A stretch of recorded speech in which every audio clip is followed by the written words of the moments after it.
I didn't know who God was when I was in the relationship with Rollo, so I never had any godly answers or solutions to any problems that we had. I was back there in the room earlier and I was looking through some of his things and I found these tools. That man had some of everybody's tools. I don't know if they his or they might be somebody else's, so I'm not going to show them all. He always had him a tape measure going to build something, a porch, a roof on the top, or fix somebody something. He just always had something to do. And most of the time, when Rollo went on his jobs, I was right there with him, sitting in the car or the truck or in the person's house that he was fixing on, talking their ears off. Rollo and I broke up 10 years ago.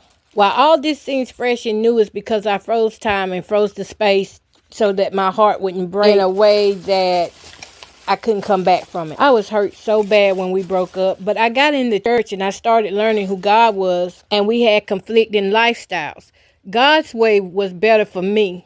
I never judged his lifestyle. I just didn't want him to have it, though. I learned the real definition of love. And the real definition of my love for him was to let him go. And we had discussed this several times before calling a quits. But in both of our minds, we never had quit. Because he still would come up here and blow the horn and I'd go out the door and talk to him. He would bring my granddaughters things. He would bring me things. I do not like this big red lighter.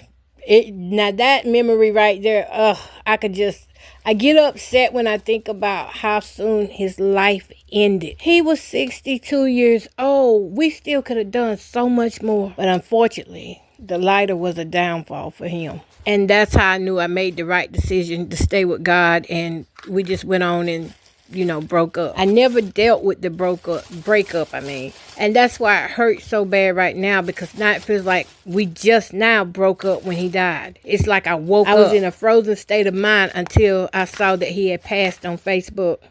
Then all these feelings, all these thoughts, all these things he did for me came flooding my mind, and the tears just burst and gushed. If there was a such thing as crying a river, I cried a real river. I don't know what he was doing with that thing there. It looked like a screwdriver that's bent. But now I have to deal with moving on and taking responsibility for my mental health. You can love a person, but if you're not loving them God's way, it's not going to work. Because his love keeps no record of right or wrong.